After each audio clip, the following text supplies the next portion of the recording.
Kamusta? Ako nga pala si GH Tech at sa video na ito, pag-uusapan natin ang mga laptop na pasok sa budget na 16,000 pesos hanggang 22,500 pesos ngayong September 2025. Ililista natin sila mula sa pinakamura hanggang sa pinakamahal para mas madali mong makita ang options. Unahin natin ang ThinkPad A285 na nasa 15,000 pesos. Meron itong AMD Ryzen 5 2500U, 8GB of RAM at 256GB na storage. Okay ito para sa basic productivity task gaya ng browsing at office work. Pero dahil mas luma ang modelo, mas mainam na i-check muna ang kondisyon at battery health. Bago ang unit na ito pero lumang stock.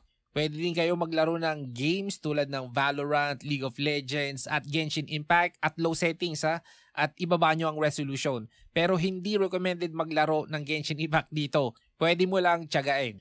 Ang pros ng laptop na ito ay excellent to for productivity, power usage at price at pwede din gamitin sa mga low spec games.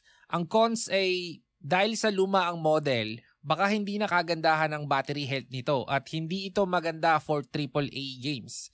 Pero kung habol mo lang ay productivity, office task at light gaming, okay ang laptop na ito. Sunod ay ang Function GTX 1060 na laptop. 18,658 pesos ito. Meron itong 16GB na RAM, 512 storage at dedicated 1060 graphics card. I-repeat ko lang, meron itong GPU. Subalit ito ay lumang GPU na phase out na. Pero it's still better kaysa sa mga bagong laptop na walang GPU. Mas okay ito kung ang priority mo ay gaming sa budget na ganito. Pero kailangan mong timbangin ang brand, build quality at warranty bago bumili.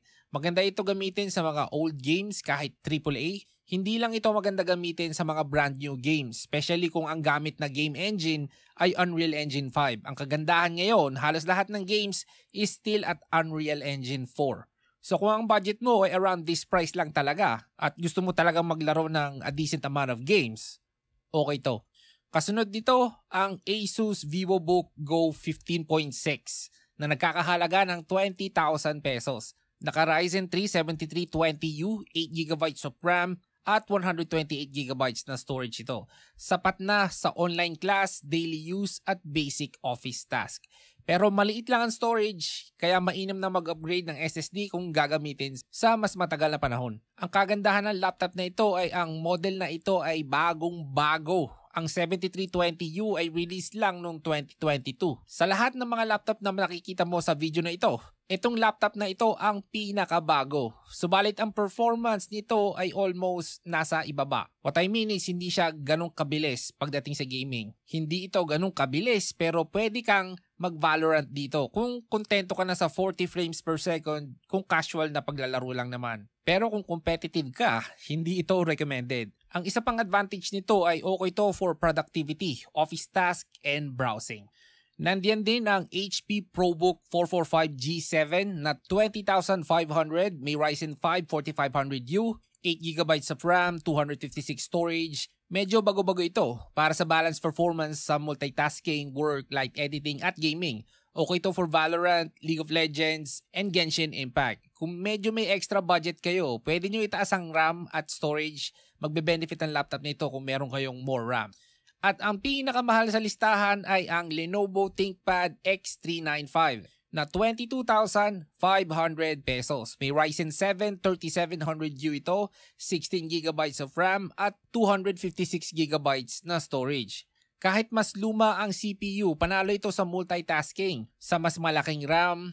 Kaya magandang choice kung madalas kang gumamit ng maraming apps o browser tabs. Okay din to sa low-spec gaming katulad ng Always, Valorant, League of Legends at low-setting na Genshin Impact. Sa lahat ng nakita nyo sa mga laptop dito, ito ang gusto ko.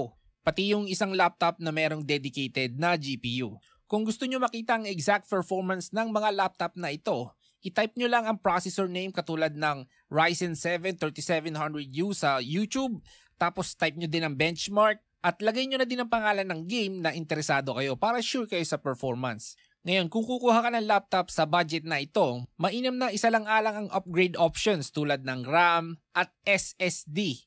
Pati na rin ang warranty, display quality at battery condition bago magdesisyon. So ayan, supportahan nyo po sana, like, subscribe, at kung meron kayong tanong, feedback, type nyo lang sa comment section. Salamat sa oras nyo. Ito ulit si GH Tech. Hanggang sa muli.